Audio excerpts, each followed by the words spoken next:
Can we talk, though, about what happened with this story involving Harrison Butker? I don't even know football. This guy, he gave this speech. Where was it? At Benedictine College. He's a grad there, right?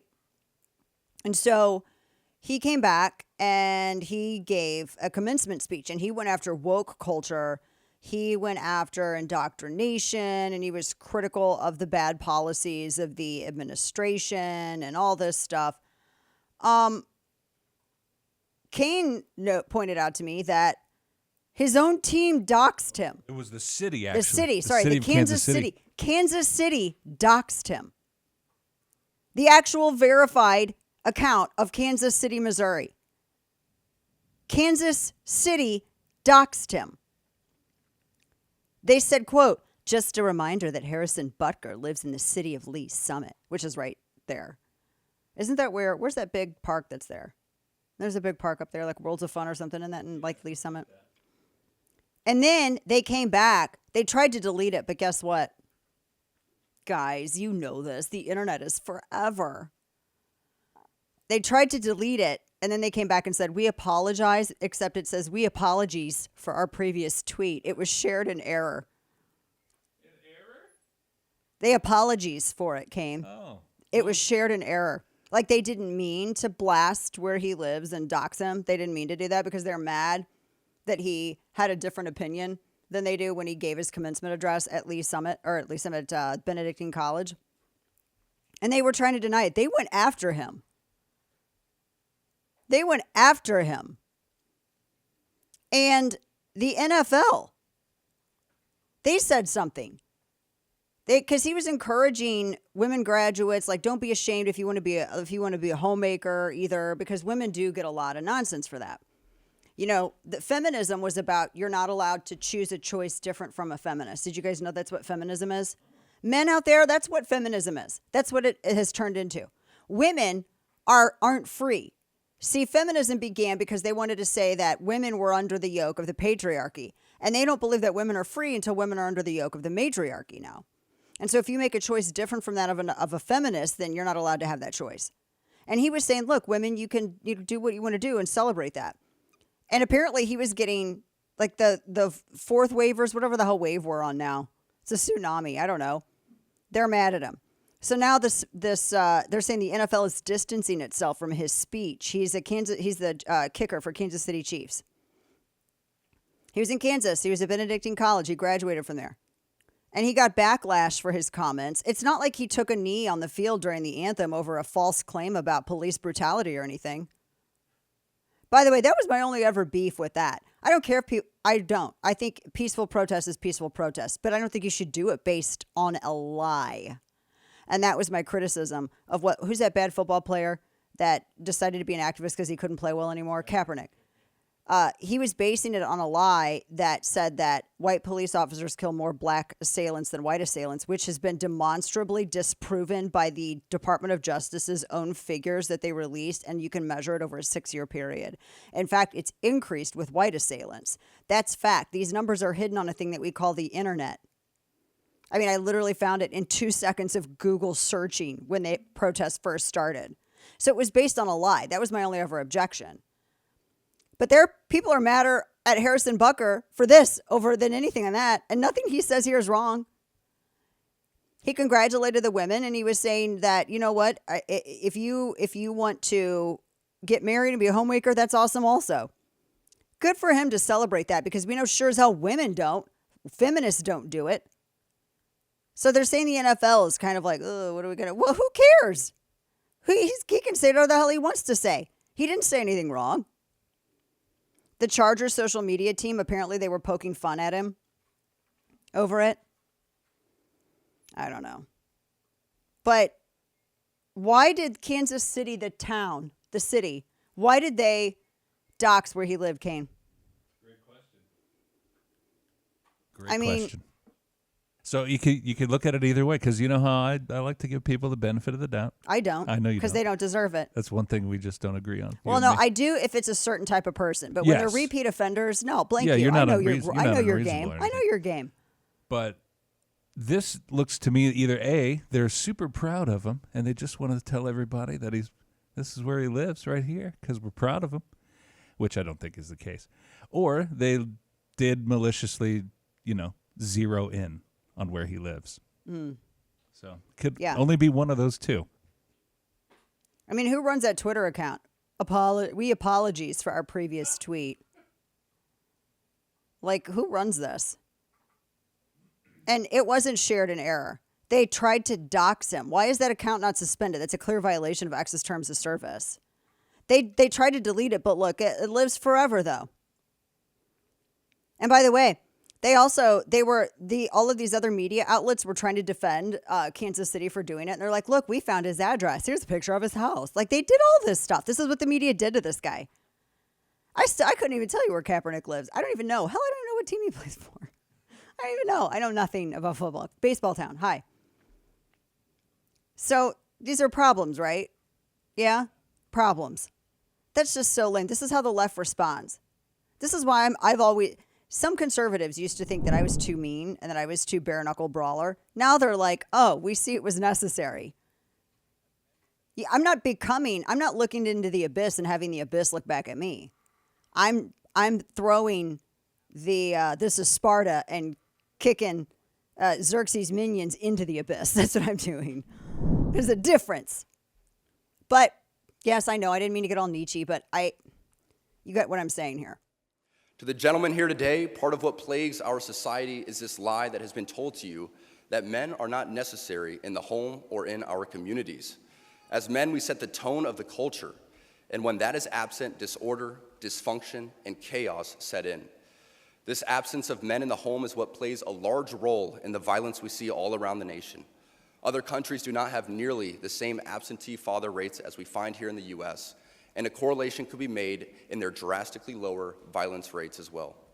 Be unapologetic in your masculinity, fighting against the cultural emasculation of men. Do hard things. Never settle for what is easy.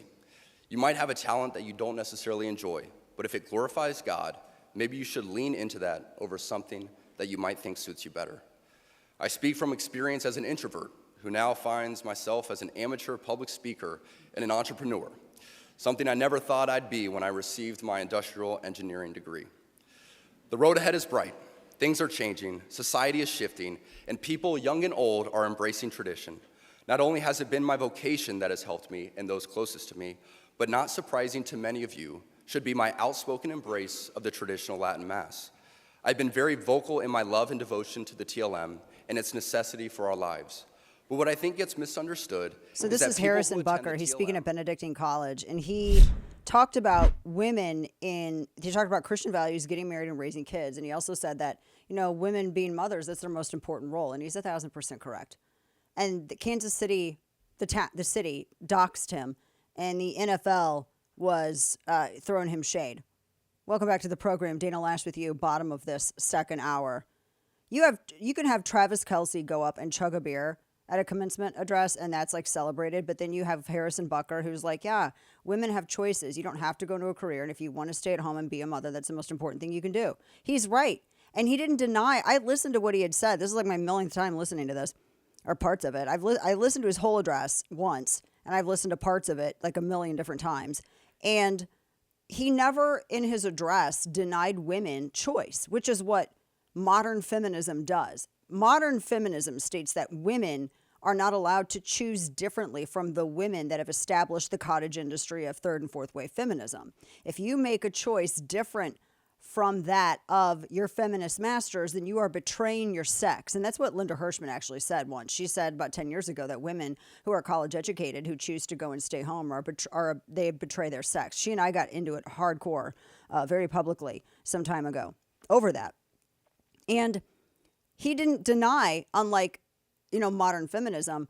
In his address, Harrison Butker did not deny, and he's a kicker for Kansas City Chiefs. He did not deny women a choice. He just said, look, if you choose this, it's the most important role you can have. And it is. The hand that rocks the cradle is the hand that rules the world. It's a reason why it's a saying. Mothers are the most no shade to you dads. I do think it happens with particularly sons at a certain age. If you read Bringing Up Boys by Dobson, which is a great book and a must read for any boy mom. But women, mothers, are the most influential person in a child's life. And they stay that way for a long time. And there's a reason why it's the most important role.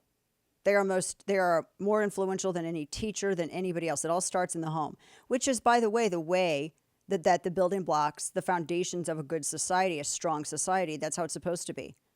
You have the home. The church is to assist what happens in the home. The community assists each other. That's how it's built. And we've gotten everything really backwards. And he's talking about this. He's celebrating women. He's celebrating women's choices. He's telling men, be unapologetic in your masculinity. Fight against the cultural emasculation of men. Do hard things. Never settle for what is easy. And he's right. And for the life of me, I cannot figure out why people, and there's some on the right, why people are so mad about this. There's no reason for them to be. I mean, there should not be any controversy over this. I mean, I don't think that there's anything wrong with his timing either. He never told women to not have a career. He said it will be, it will be one of the best accomplishments for a woman if she becomes a wife and a mother. And especially at a Catholic college, that should not be a controversial thing.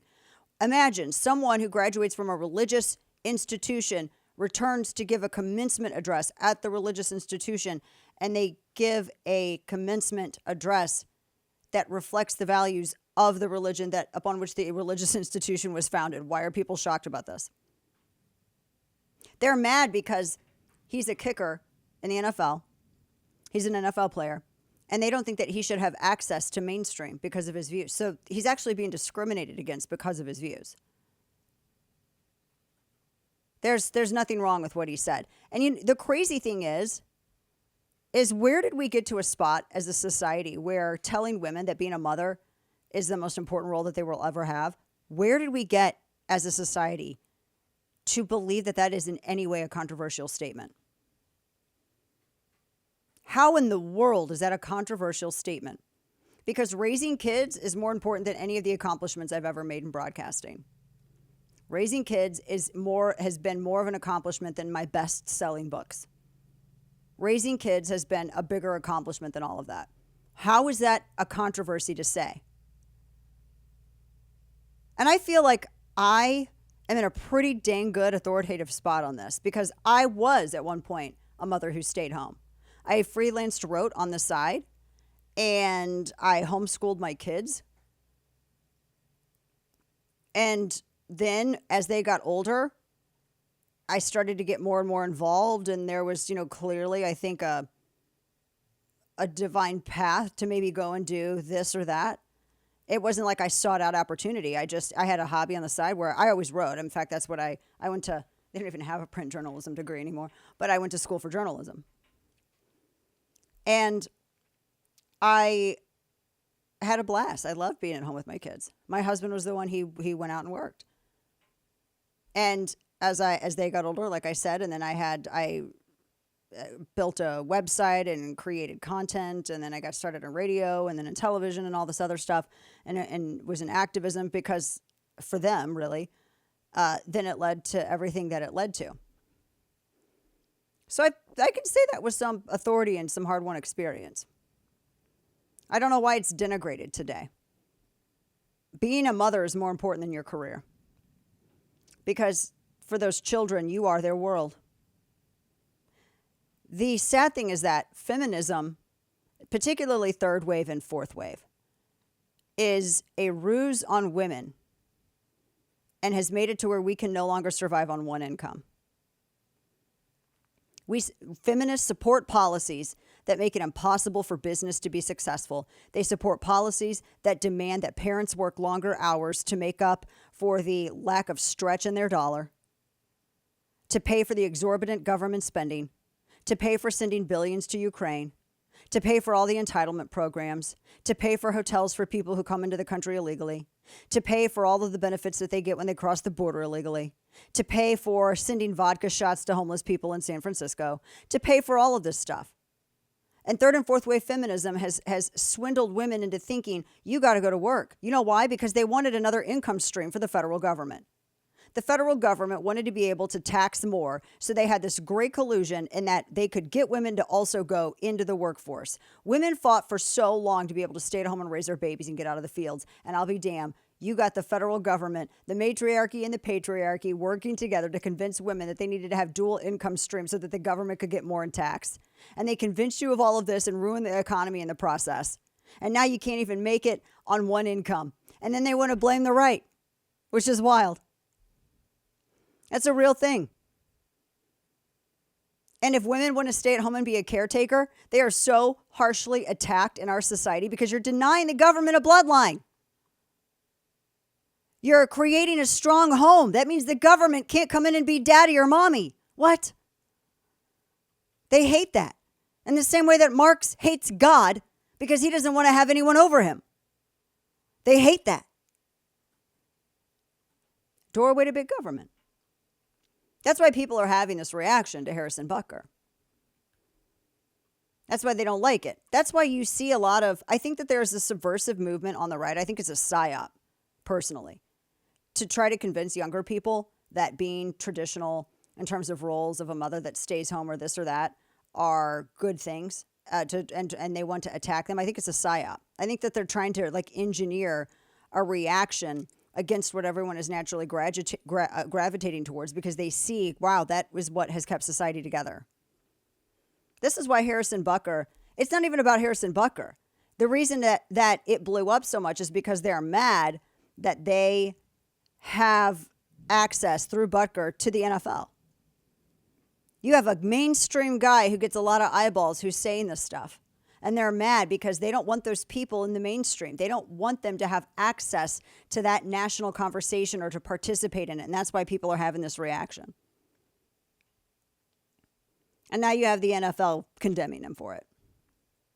He did not say a single thing that was wrong. Not a single thing. And it shouldn't be controversial. They have what is it? They're trying to get him kicked off the team, so they had a petition going. So my God. Now they have another petition going to keep him on. It's sad. But I'll tell you something too. It's nice to hear a man affirm that. And I think it's important, particularly for younger mothers and younger women who aren't married, to hear a man affirm that. Because younger women are just bludgeoned by society. They're told that it's a betrayal if they start families and stay home. They're told that if they stay home, they're being a doormat for a man because these people don't understand what a partnership is. You have some people out there saying marriage is bad and it's too many people are getting divorced. They are trying to engineer you into thinking that marriage is bad. Women are getting hit, and young men, from every single angle. And it is so important that there are people out here that affirm that, because women are not going to hear this from other women. There is no national group of women that are mainstreamed that are going to be as vocally supportive of a woman's choice to stay home and raise her family. See, when you talk about pro-choice, that's not one of the choices that's allowed. So it's good for it, and the irony of a man affirming this before any of these national big mouth women do. Good on Harrison Butker. Protect him at all costs.